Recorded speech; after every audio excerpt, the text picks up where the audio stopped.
cáncer es la segunda causa de muerte a nivel mundial. Para 2025, la Organización Panamericana de la Salud prevé más de 4 millones de nuevos casos de cáncer. Una de cada 6 muertes en el mundo se debe a algún tipo de cáncer. Saludos con todos. Habiendo mencionado la data, el día de hoy trataremos la biología del cáncer. El cáncer es una enfermedad que incluye defectos heredables en los mecanismos de control celular. Aquellos van a conducir al desarrollo de tumores invasivos, capaces de liberar células que diseminan la enfermedad, ingresando a la circulación linfática o sanguínea y extendiéndose a sitios distantes del cuerpo, donde establecen metástasis, es decir, tumores secundarios fatales que ya no son susceptibles de extirpación quirúrgica. En cuanto a las causas del cáncer, se debe a una alteración en los genes que controlan el crecimiento y la división celular. En 1775, el cirujano británico Percival Pott fue el primero en describir la relación entre causas ambientales y dicha enfermedad, y es que descubrió que la exposición al hollín era el causante de muchos casos de cáncer a la cavidad nasal o a la piel del escroto, principalmente para los limpiadores de chimeneas. De la misma manera, existen varios tipos de agentes que también son carcinógenos, así como la radiación ionizante, la radiación ultravioleta, diversos virus que se encuentran en el ADN o en el ARN, así como errores fortuitos que se producen durante la duplicación del ADN, puesto que todos estos procesos tienen la propiedad de alterar el genoma. De acuerdo al tipo de ácido nucleico que se encuentran dentro de las partículas viral madura, clasifica a los virus en dos grandes grupos: virus tumorales de ADN, virus tumorales de ARN. Los virus tumorales de ADN van a ser capaces de transformar a las células, y es por tanto que en estos figuran el polimavirus, los virus de los simios 40, adenovirus, hasta incluso virus similares al de herpes.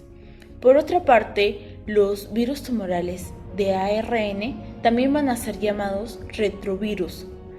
Y una característica muy importante de estos es que tienen una estructura similar al virus de inmunodeficiencia humana, es decir, al VIH. Tras lo mencionado, nos atrevemos a afirmar que los virus tumorales pueden transformar a las células. ¿Y por qué?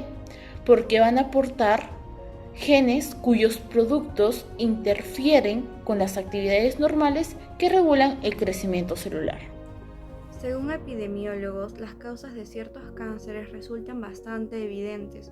Por ejemplo, el tabaquismo produce cáncer pulmonar, la exposición a rayos ultravioletas el cáncer cutáneo, la inhalación de fibras de asbesto mesotelioma. Asimismo, se recomienda reducir ciertos factores en la dieta, como es el consumo de grasas animales y el alcohol, pero ciertos componentes en frutas y verduras en realidad ayudan a reducir el riesgo de cáncer. También se ha demostrado que la ingesta de antiinflamatorios no esteroideos como el acetil salicílico ayudan a reducir enormemente el riesgo de cáncer de colon. A continuación, se pasará a abordar algunas diferencias entre células normales y células cancerosas. Durante el estudio del crecimiento de la célula en cultivos, las células normales, cuando crecen en condiciones que promueven la proliferación celular, al cubrir el fondo del platillo de cultivo, su ritmo de crecimiento disminuye en grado notable y tienden a mantener una sola capa o monocapa de células. Se plantea que las influencias inhibidoras del crecimiento pueden ser resultado del agotamiento de los factores de crecimiento en el medio de cultivo o del contacto con las células circundantes en el platillo. Por otra parte, la característica más importante de una célula cancerosa es la pérdida de control del crecimiento. La presencia de la telomerasa en las células cancerosas, al mantener los telómeros en los extremos de los cromosomas, ocasiona que las células prosigan su división de una forma indefinida. Es por tal que las células cancerosas ignoran las señales que inhiben el crecimiento, hasta incluso se apilan una sobre otra para formar cúmulos. Otro punto importante a considerar es que el crecimiento celular normal en cultivo depende de factores de crecimiento, como el factor de crecimiento epidérmico y la insulina, presentes en el suero, es decir, en la fracción líquida de la sangre. Por otro lado, las células cancerosas pueden proliferar en ausencia del suero, porque su ciclo celular no depende de las señales transmitidas por los receptores para factores de crecimiento situados en su superficie. En cuanto a las alteraciones más llamativas en el núcleo después de la transformación que sucede dentro de los cromosomas, las células normales mantienen su complemento cromosómico diploide mientras crecen y se dividen en vivo e in vitro. En cambio, las células malignas tienen muchas veces complementos cromosómicos muy anormales, lo que se conoce como aneuploidía, las cuales pueden ocurrir como resultado de defectos en el punto de revisión mitótico. De hecho, cuando el contenido cromosómico de una célula normal se altera, se suele activar una vía de señalización que conduce a la autodestrucción, es decir, apoptosis celular. En cambio, las células malignas presentan protección contra la apoptosis. Es más, estas van a depender de vías metabólicas anaeróbicas, como la glucólisis y la fermentación, en mucho mayor grado que sus contrapartes normales. Las mutaciones tienen dianas dentro del ciclo de regulación celular. Estas dianas son los 4 grupos de genes importantes que regulan la homeostasis en cuanto a la replicación celular. Entre ellos tenemos a los protoncogenes, que son genes que regulan de forma positiva, es decir, estimulan el proceso de replicación celular. Luego los genes supresores de tumores, que son genes que actúan de forma negativa, es decir, van a inhibir el proceso de regulación celular. Luego están los genes que regulan el proceso de la apoptosis o la muerte celular programada y los genes que van a regular la reparación del ADN. Bien, otro tema a mencionar es acerca del tumor maligno, el cual es conocido como carciogenia. Y esta es otra pregunta que nos planteamos. ¿Qué es carciogenia? Viene a ser un proceso de múltiples pasos que se caracteriza por una progresión permanente de alteraciones en una sola línea de células. Estas van a ocurrir durante el transcurso de muchas divisiones celulares y perduran durante un largo periodo para poder completarse. Asimismo, van a haber cambios genéticos, los cuales son dados gradualmente, pues las células de la línea se hacen cada vez menos reactivas a las maquinarias reguladoras normales por el organismo y por tanto son más capaces de invadir tejidos normales. Existen varios tipos de mutaciones en cuanto a la carcinogénesis respecta. Entre estas están descritas la primera mutación, que puede transformar unas células, que se conoce como mutación iniciadora, en cada neoplasia. Estas van a tener unas mutaciones complementarias, que se conocen como mutaciones conductoras, que pueden darse en diferentes niveles de la vía de control del ciclo celular, ya sea en protoncogenes, en genes supresores de tumores o incluso en genes que regulan la reparación del ADN.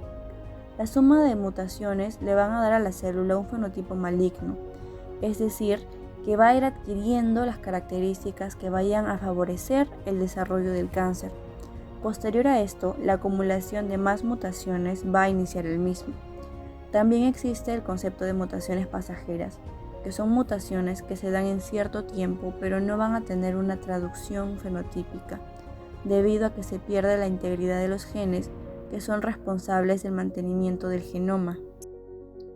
Bien, ahora pasaremos a abordar acerca de los genes que intervienen en la carciogénesis, y para ello lo hemos segmentado en 2 grupos: los genes suspensores de tumores y oncogenes. En el caso de los genes suspensores de tumores, van a encargarse de codificar proteínas que limitan el crecimiento y aparte impiden que las células se vuelvan malignas, es decir, actúan de manera recesiva. ¿Por qué? Porque deben eliminarse o mutarse ambas copias antes de perder su función protectora. Por otra parte, los oncogenes codifican proteínas, pero en este caso, a diferencia de los genes suspensores de tumores, fomentan la pérdida del control de crecimiento y malignidad. Cuando un protogen adquiere algún tipo de mutación, inmediatamente se le conoce como oncogen. En las células normales, el estímulo de proliferación se va a dar por los genes denominados protooncogenes, y estos van a dar productos, los cuales pueden ser factores de crecimiento, receptores de factores de crecimiento, proteínas de la vía de transducción de señales o hasta incluso factores de transcripción. Cuando una célula normal sufre una mutación, los protooncogenes se van a transformar en oncogenes o genes promotores del crecimiento neoplásico. Es entonces que los productos génicos van a conocerse como oncoproteínas, significándose el resultado de la mutación que ha sufrido la célula. Todo lo mencionado son los mecanismos por los que la célula va a proliferar en ausencia de señales de crecimiento. El protooncogen va a codificar por una oncoproteína, que es el producto del oncogen mismo, y va a estar desprovista de elementos reguladores normales. Por lo tanto, va a favorecer que la célula adquiera capacidades para tener un crecimiento celular en ausencia de señales mitooncogénicas normales. Como ejemplo de oncogenes encontramos a MIC, a RAS o el receptor del factor del crecimiento epidérmico. Tras ello, se define que la tumorogénesis requiere que la célula que inicia el cáncer sea capaz de experimentar gran número de divisiones celulares. Por otro lado, los tumores surgen del tejido epitelial, por lo que pueden clasificarse en tres grupos. En primer lugar, las células madre, que tienen potencial de proliferación ilimitada, que tienen la capacidad de producir más células iguales y que pueden dar origen a todas las células del tejido. En segundo lugar, las células progenitoras, que derivan de las células madre y que tienen capacidad de proliferación limitada. Y en tercer lugar, los productos finales diferenciados de tejido que por lo general han perdido la capacidad de dividirse. Por otra parte, el hecho de que la formación de tumores requiera de células capaces de dividirse extensamente, se han planteado dos escenarios acerca del origen de los tumores. El primero aborda que el cáncer surge a partir de que una población relativa de células madres habitantes del tejido normal tengan la oportunidad de acumular las mutaciones para que éstas puedan transformarse en células malignas. Mientras que en el siguiente escenario aborda acerca de las células progenitoras comprometidas, las cuales pueden ocasionar tumores malignos siempre y cuando puedan adquirir ciertas capacidades, como es la capacidad de proliferación ilimitada, como parte de un proceso de progresión tumoral. Los supresores de tumores se encuentran dentro de las células normales, generalmente encargados de la inhibición de la proliferación celular y también de la regulación de la apoptosis. Es decir, que si se produce una mutación en un gen supresor tumoral, va a incrementar enormemente las posibilidades de la producción de un tumor al perder su función. Un ejemplo de ello es el factor de transcripción P53, el que naturalmente se encarga de la señalización hacia la reparación celular y también de la propia apoptosis. En este caso, una mutación en P53 implicaría la producción de células genéticamente inestables.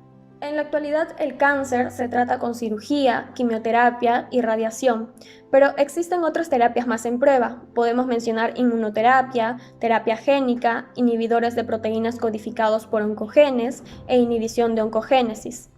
Hasta ahora, el mayor éxito se ha obtenido con el desarrollo de un inhibidor de cinasa en pacientes con leucemia mielógena crónica. Un segundo éxito se obtuvo con el desarrollo de anticuerpos humanizados que se unen con proteínas en las superficies de las células B malignas en caso de linfoma no-Hodgkin. Por otro lado, las terapéuticas actúan contra la angiogénesis, intentando prevenir que los tumores sólidos induzcan a la formación de nuevos vasos sanguíneos necesarios para llevar nutrientes y otros materiales a las células neoplásicas.